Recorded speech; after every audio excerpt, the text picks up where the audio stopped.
आज हम देखने वाले हैं इंजीनियरिंग ड्राइंग फर्स्ट। और ये इंजीनियरिंग ड्राइंग फर्स्ट की पहली क्लास है। तो इसमें हम जानेंगे इंजीनियरिंग ड्राइंग के बारे में, इंजीनियरिंग ड्राइंग क्या है और इंजीनियरिंग ड्राइंग में कौन कौन से इंस्ट्रूमेंट यूज होते हैं।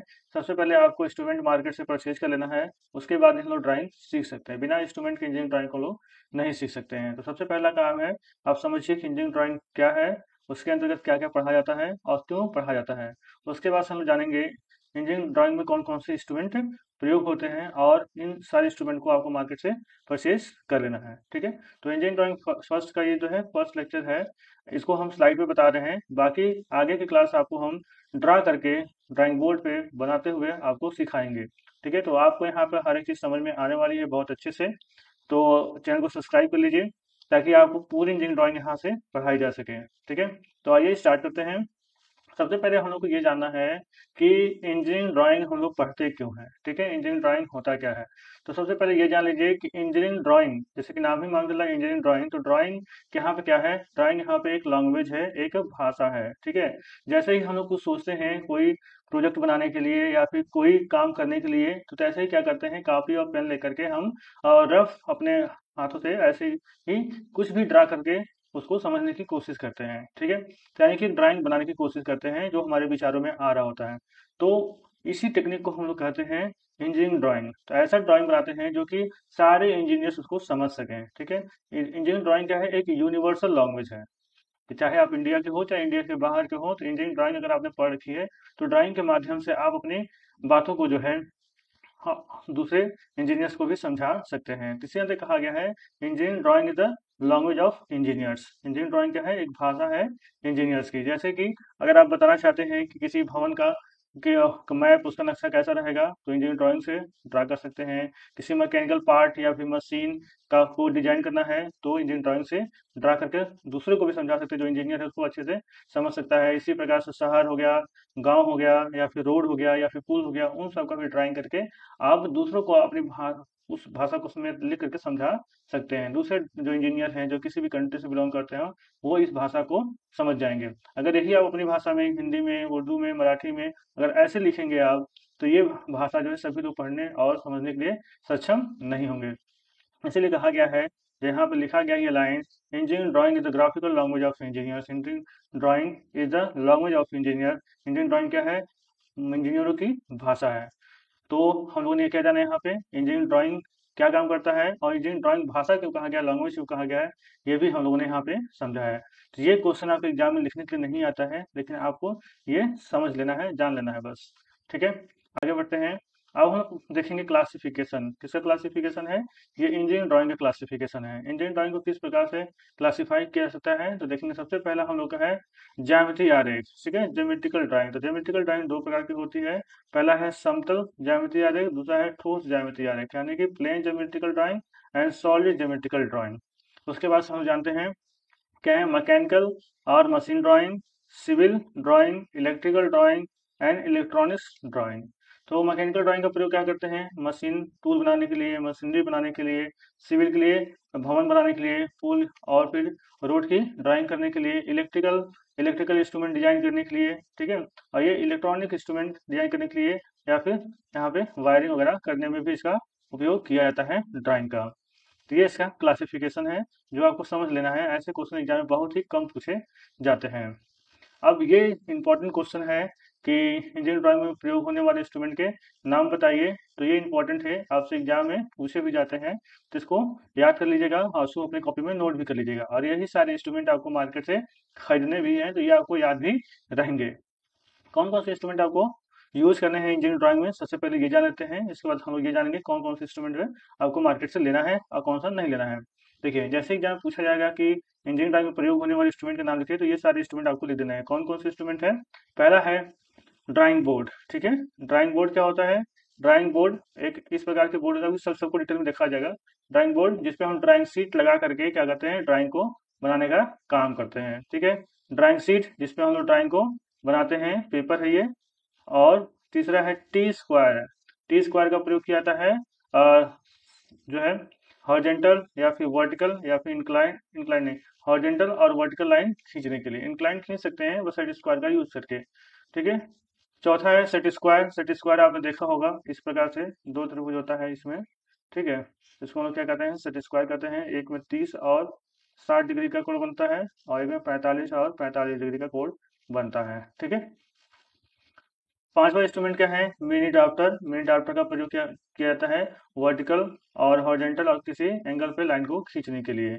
तीसरा है मापनी स्केल। स्केल हम लोग जानते हैं, स्केल 15 सेंटीमीटर वाला और 30 सेंटीमीटर वाला दोनों आपको लेना है। ठीक है। उसके बाद से है प्रोटेक्टर, चांदा। चांदा के बारे में तो आप जानते हैं, जिससे हम लोग एंगल को मेजर करते हैं। ठीक है, इस प्रकार से चांदा होता है।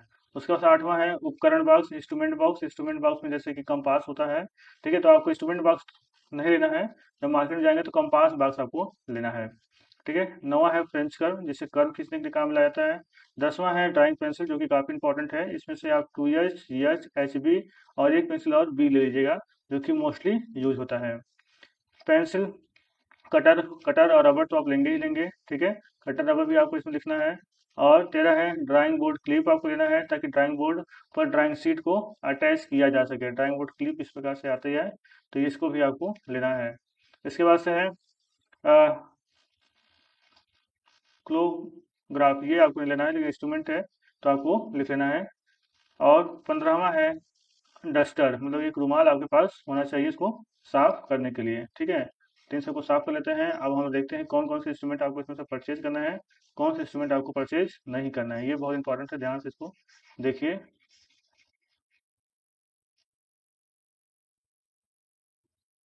देखिए, आपको क्या लेना है, ड्राइंग बोर्ड लेना है। आपको मार्केट से ड्राइंग बोर्ड परचेज करना है, जो कि 200 रुपये के अंदर ही मिल जाएगा।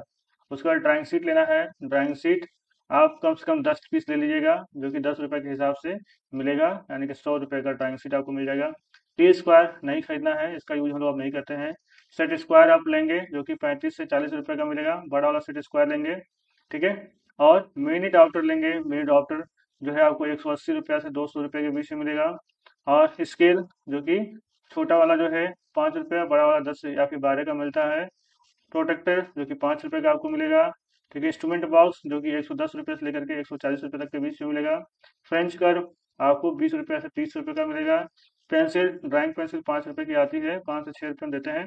आपको इसमें से 2H, HB और एक बी पेंसिल लेना है। बी पेंसिल का यूज कहाँ करना है, हम आपको बताएंगे।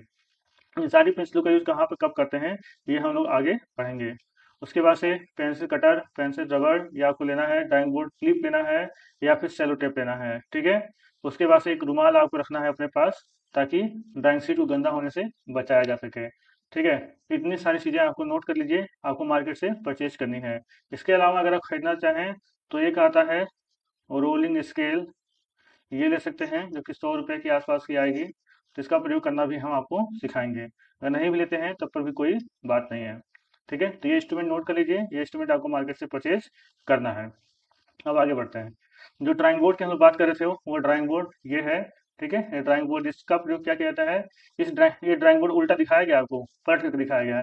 जो काम करने का सरफेस है इसके नीचे है। ठीक है, तो ये उल्टा करके दिखाया गया है, इसके पार्ट्स को कौन कौन से इसमें पार्ट भाग होते हैं ये दिखाया गया है। लेकिन ड्राइंग बोर्ड का प्रयोग क्यों कहते हैं, ड्राइंग बोर्ड ऊपर से एकदम समतल और चिकना होता है, और उस पर ड्राइंग शीट को रखकर ड्राइंग को बनाने का काम लिया जाता है। ठीक है, नीचे से जब देखेंगे उसको पलट के, तो ये चीज दिखाया गया है कि इसमें स्क्रू लगे होते हैं। ठीक है, और इस तरीके की इसकी स्ट्रक्चर होती है, पतली पतली पट्टियों को जोड़ करके इसको बनाया जाता है। लेकिन पट्टी नीचे से दिखाई तो ऊपर एकदम समतल होता है। ठीक है, यहाँ दिखाएगा वर्किंग एज, इसमें देखेंगे एक साइड में जो है यहाँ पे खांचा कटा होता है, जैसे कि अंदर देखेंगे इसमें टी स्क्वायर लगाने की व्यवस्था रहती है। लेकिन टी स्क्वायर का प्रयोग हम लोग अब नहीं करते हैं। टी स्क्वायर का प्रयोग केवल वर्टिकल और हॉरिजॉन्टल लाइन खींचने के लिए किया जाता था। उसकी जगह जो है मिनी डॉप्टर ने ले ली है, जिसको हम लोग अभी आगे देखेंगे।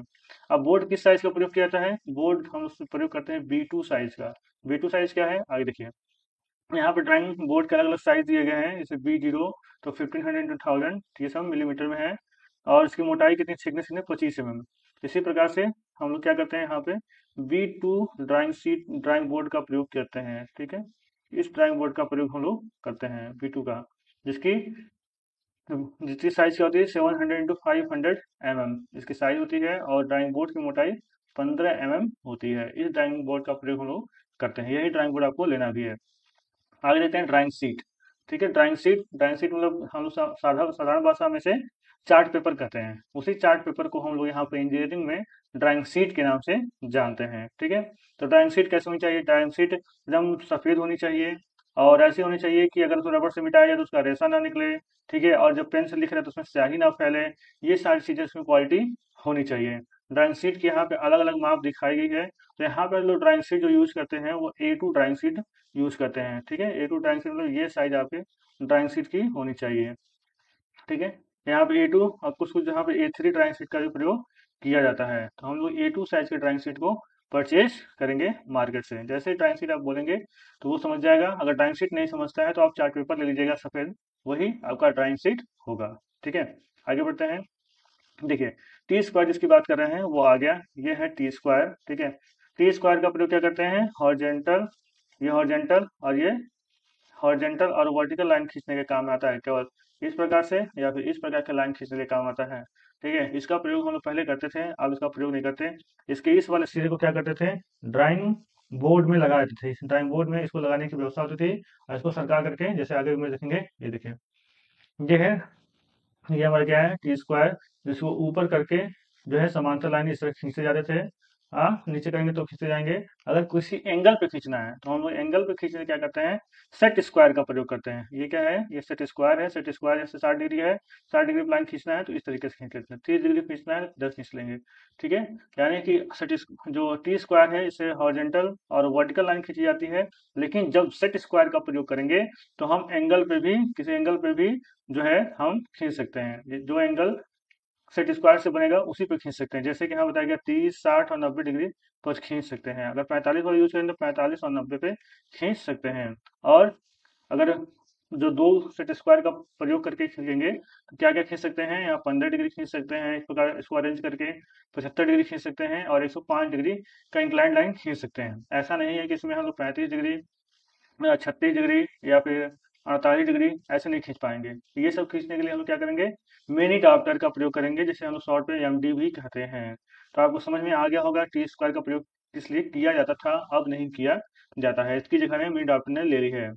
सेट स्क्वायर देखिए, सेट स्क्वायर प्लास्टिक का बना होता है, ट्रांसपेरेंट ट्रांसपेरेंट प्लास्टिक होता है। ये दो का सेट आता है और एक में जो है 30 और 40 डिग्री कोण बनता है। एक साइड 30 का और दूसरा साइड 60 का। दूसरे सेट स्क्वायर में क्या होता है? 45 डिग्री और 45 डिग्री, और दोनों में ही एक कोण कितने का होता है? 90 डिग्री का होता है। इसके द्वारा किसी एंगल पर लाइन खींचने के लिए या फिर समांतर रेखा खींचने के लिए इसका प्रयोग किया जाता है। ठीक है, तो आइए आगे बढ़ते हैं। प्रोटेक्टर, चांदा, इससे आप भली भांति परिचित हैं, बचपन से इसको यूज आप करते आ रहे हैं। इसका प्रयोग क्या किसका काम के लिए किया जाता है? कोण बनाने के लिए, एंगल को बनाने के लिए या फिर एंगल को मेजर करने के लिए, मापने के लिए इसका प्रयोग किया जाता है। ये प्लास्टिक का बना होता है, ट्रांसपेरेंट प्लास्टिक का बना होता है। ठीक है, इसमें जो है दोनों तरफ से एंगल लिखे होते हैं। जैसे कि क्लॉकवाइज जाएंगे तो दोनों तरफ से इस तरफ बढ़ते हुए क्रम में एंगल लिखे जाते हैं और फिर दूसरे साइड से भी इसमें एंगल लिखे जाते हैं ताकि आप दोनों ही साइडों से इसको मेजर कर सकें। ठीक है, तो प्रोटेक्टर के बारे में आप पहले जानते हैं। अगर एग्जाम में आएगा चांदे के बारे में, यही बात जो आप जानते हैं उसको अच्छे से लिख देना है। आगे देखते हैं। मिनी डॉक्टर, जिसकी हम लोग बात कर रहे थे, इसने जो है किसके स्थान पर काम करता है? ये टी स्क्वायर के स्थान पर काम करता है। इसको सेट करना आपके कॉलेज में सिखाया जाएगा, नहीं तो हम भी आपको इसके शॉर्ट वीडियो बना देंगे, छोटा सा वीडियो बना देंगे, जिससे आप समझ जाएंगे किस प्रकार से इसको सेट करना है। ठीक है, ये आपका ड्राइंग बोर्ड है और इस पर ड्राइंग शीट टेप से, सेलो टेप से देखिए इसको चिपकाया गया है। ये चारों कोने पे चिपकाया जाता है, दो में ही दिखाया है इसने। ठीक है, इस तरह के चारों कोने पे आपसे चिपका देंगे और यहाँ पे इसको कस देंगे। यहाँ पे स्क्रू लगा होता है, इसे कस देंगे। और इसमें दो स्केल होती है, एल टाइप की एक स्केल होती है। ठीक है, जिनके बीच में 90 डिग्री का कोण बना होता है। ठीक है, इसके और यहाँ पर एक प्रोटेक्टर टाइप का एंगल मेजर करने के लिए बना होता है। इसके द्वारा हॉरिजेंटल, ठीक है, हॉरिजेंटल, वर्टिकल और किसी भी एंगल पे जो है हम लाइन खींच सकते हैं। यहाँ पे इसको ढीला करके एंगल सेट करके इसको खींचा जा सकता है। ठीक है, इसके द्वारा समांतर रेखाएं आराम से खींची जा सकती हैं और इसके द्वारा जो है ड्राइंग शीट गंदे होने की संभावना बहुत कम रहती है। ठीक है, तो ये मेरी डॉक्टर है जिसका प्रयोग हम लोग करते हैं वर्टिकल, हॉरिजेंटल और इंक्लाइन लाइन खींचने के लिए। ठीक, इसको आप समझ गए होंगे और जब ये डॉक्टर यूज करेंगे तो इसको और अच्छे से समझ जाएंगे। आगे बढ़ते हैं। स्केल, मापनी, स्केल का प्रयोग आप बचपन से करते आ रहे हैं। दो टाइप की स्केल आती है, एक छोटी स्केल आती है जो 15 सेंटीमीटर की होती है और एक स्केल 30 सेंटीमीटर की होती है। और दोनों ही स्केल खरीद लीजिएगा, दोनों का अपना अलग अलग ही प्रयोग है। और ये ट्रांसपेरेंट होता है, प्लास्टिक का बना होता है, ट्रांसपेरेंट होता है। प्लास्टिक वाला स्केल ही आप खरीदेंगे जो ट्रांसपेरेंट होगा, कोई भी स्टील या फिर लकड़ी का स्केल नहीं खरीदेगा।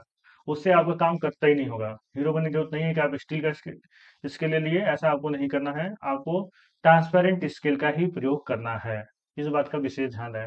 आगे बढ़ते हैं।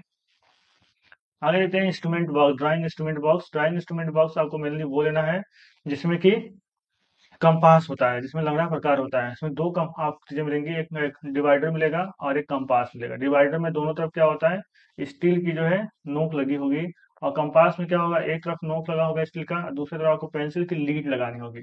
ठीक है, पेंसिल की लीड लगानी होगी। जब कंपास बॉक्स आप खरीदें तो पेंसिल का जो लीड है वो भी 10-12 रुपए का आता है। वो लेना आप बिल्कुल आप भूलें, बच्चे यही करते हैं, कंपास बॉक्स खरीद लेते हैं लेकिन जो है पेंसिल का लीड नहीं लेते हैं, फिर पेंसिल तोड़ तोड़ के उसको लगाने की कोशिश करते हैं, जो कि सही नहीं है। कंपास बॉक्स जब लेंगे उसमें दो तरीके का आपको कंपास मिलेगा। ठीक है, एक छोटा कंपास है, एक बड़ा कंपास है। यहाँ लिखा हुआ है 150 mm कंपास। ठीक है, ये बड़ा कंपास है। और एक छोटा कंपास में मिलेगा 100 mm का, जो कि यहाँ पे दिखाया गया।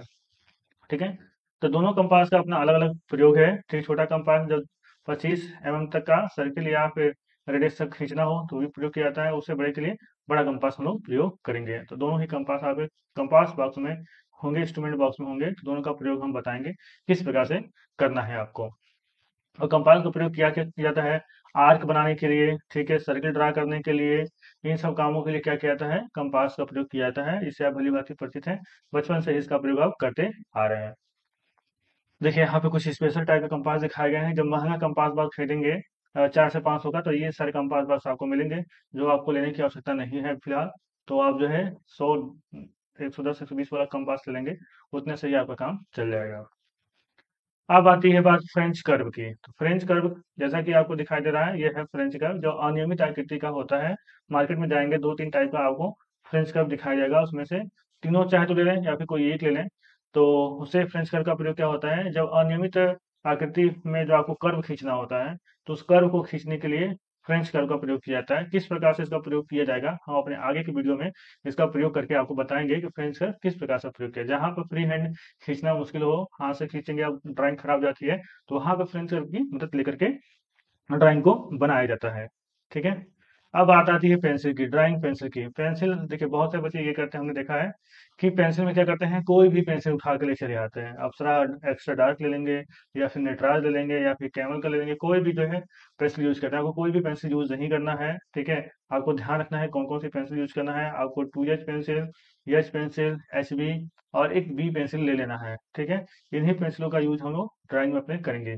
पेंसिलों के बारे में यहाँ बताया गया है कि कौन कौन सी पेंसिल होती है। तो पेंसिल आप देखेंगे तो 9H से स्टार्ट होता है, जो कि सबसे हार्ड पेंसिल कहा जाता है। 9H, उसके बाद से 8H थोड़ा सा स्मूथ हो जाएगा, 7H और स्मूथ हो जाएगा। देखिए 9H से पेंसिल स्टार्ट होगा, 9H से आ जाएगा H तक, बीच में आएगा HB, फिर F पेंसिल आएगा, उसके बाद B, 2B, 3B, 4B, 5B, 6B, 7B। इतनी सारी पेंसिलें जो है मार्केट में अवेलेबल हैं, इतनी सारी पेंसिल जो है बनाई जाती है ड्राइंग को बनाने के लिए। तो बहुत सारे ड्राइंग, बहुत सारे आर्टिस्ट हैं जो इस टाइप के पेंसिल यूज करते हैं, लेकिन आपको इंजीनियरिंग ड्राइंग में ये पेंसिलें ही यूज करनी है। ठीक है, एक क्वेश्चन पूछा जाता है कि कठोर पेंसिल, हार्ड पेंसिल कौन सी है। तो हार्ड पेंसिल हम 9H से लेकर के 4H तक के पेंसिलों को हार्ड पेंसिल कहते हैं। और मीडियम पेंसिल किसे कहते हैं, 3H से लेकर के B तक के पेंसिलों को मीडियम पेंसिल कहते हैं। और फिर कोमल या फिर मुलायम पेंसिल किसे कहते हैं, 2B से लेकर के 7B तक के पेंसिलों को सॉफ्ट पेंसिल कहा जाता है। इस बात को ध्यान रखिएगा, वाइवा वगैरह में ये क्वेश्चन पूछ लिए जाते हैं। पेंसिल के बारे में हमने एक वीडियो पहले ही बना रखी है, केवल पेंसिल के बारे में, उसमें बहुत अच्छे से पेंसिल के बारे में हमने समझाया हुआ है। चाहे तो आप वो वीडियो भी देख सकते हैं। आगे बढ़ते हैं। यहाँ पेंसिल के बारे में बताया है कि एचबी पेंसिल का प्रयोग कहाँ किया जाता है। तो देखिए एचबी पेंसिल का प्रयोग, इसका प्रयोग सीमा रेखाएं यानी बाउंड्री लाइन खींचने के लिए, वस्तु की बाहर रेखा आउटर लाइन, जो डायग्राम बनाएंगे उस आउटर लाइन खींचने के लिए, या फिर फाइनल आंसर लाइन बनाने के लिए, या फ्री हैंड लेटरिंग लिखने के लिए, डायमेंशनिंग फिगर बनाने के लिए, या फिर टाइटल बनाने के लिए, टाइटल लिखने के लिए एचबी पेंसिल का प्रयोग किया जाता है। इसमें से कुछ चीजें आपको समझ नहीं आ रही होंगी, वो सारी चीजें जैसे ही हम आगे पढ़ाएंगे तब आपको चीजें क्लियर होने लगेंगी। एच पेंसिल का प्रयोग कहाँ किया जाता है, देखिए एच पेंसिल का प्रयोग कंस्ट्रक्शन लाइन खींचने के लिए, एरो हेड बनाने के लिए, एक्सटेंशन लाइन खींचने के लिए, डायमेंशनिंग करने के लिए, फ्री हैंड स्केचिंग करने के लिए, ठीक है, सर्कल या फिर आर्क खींचने के लिए इसका प्रयोग किया जाता है। इसमें कुछ वर्ड आपको नहीं समझ में आएंगे, जैसे कंस्ट्रक्शन लाइन, एक्सटेंशन लाइन, ये सारी चीजें हम लोग आगे जैसे ही लाइन पढ़ेंगे, जो एक चैप्टर होगा लाइन, टाइप्स ऑफ लाइन, ठीक है, तो उसको पढ़ेंगे तो आपको ये सारी चीजें समझ में आने लगेंगे। ठीक है। तो पेंसिल को यहाँ स्किप करते हैं। पेंसिल कैसी आपकी होनी चाहिए, तो देखिए पेंसिल के जो जो पेंसिल लेंगे उसमें कटर आता है, अप्सरा का कटर आता है बड़ी वाली, वो आप लीजिएगा। ठीक है, वो आप लेंगे तो उससे ये वाली चीज़ें बन करके आ जाती हैं। तो यहाँ से यहाँ तक 35 mm होना चाहिए, और नो कम से कम 5 mm की आपकी होनी चाहिए। यहाँ पर लिखा है कि HB पेंसिल, इसी प्रकार से 2H, H, ठीक है, और B पेंसिल भी आएगा। देखिए यहाँ पे नेक्स्ट जो इंस्ट्रूमेंट है वो पेंसिल कटर है, और यहाँ पर दिखाया गया सेंड पेपर। सेंड पेपर का यूज़ किया था पेंसिल को नुकीला करने के लिए, क्योंकि पेंसिल कुछ काम करने के बाद क्या होता है, मोटा हो जाता है। अगर सेंड पेपर पर रगड़ लेंगे तो वो पतला हो जाएगा, तो बार बार छीलने की जरूरत नहीं पड़ेगी, और पेंसिल की लाइफ ज़्यादा रहेगी। और फिर रबड़ या इरेजर के बारे में तो आप जानते ही हैं, तो आप नॉन डस्ट वाला रबड़ लीजिएगा, बड़ी वाली जो 5 रुपए की आती है अप्सरा की, वो ले लेंगे। तो काफ़ी अच्छी काम करती है अप्सरा की, डोम्स की जो भी अच्छी क्वालिटी की पेंसिल रबड़ आती हैं वो आप यूज़ करेंगे। इसके बाद से है ड्राइंग बोर्ड क्लिप और sellotape. Drawing board clip इस टाइप की आती है। पिन का प्रयोग आपको नहीं करना है, ठीक है, पहले किया जा रहा था, अब नहीं करना है। ड्राइंग बोर्ड क्लिप का प्रयोग करना है आपको, या फिर सेलो टेप का प्रयोग करना है ड्राइंग शीट को ड्राइंग बोर्ड से लगाने के लिए। ठीक है, तो इतना ही आपको करना है। आगे देखते हैं, आगे है डस्टर का प्रयोग करना है, और उसके बाद से एक है, ये रहा आपका रोलिंग स्केल। तो रोलिंग स्केल का प्रयोग किस काम के लिए करते हैं, ये हम आपको करते हुए बताएंगे। समांतर लाइन खींचने के लिए मैंने इसका प्रयोग किया जाता है। Thank you. आज के लिए बस इतना ही, हमारे साथ बने रहिए, आगे आपको बताएंगे किस प्रकार से ड्राइंग शीट पर बॉर्डर बनाया जाता है, टाइटल बॉक्स किस प्रकार से बनाया जाता है। तो ये सब सीखने के लिए, पूरी ड्राइंग पढ़ने के लिए हमसे जुड़े रहें।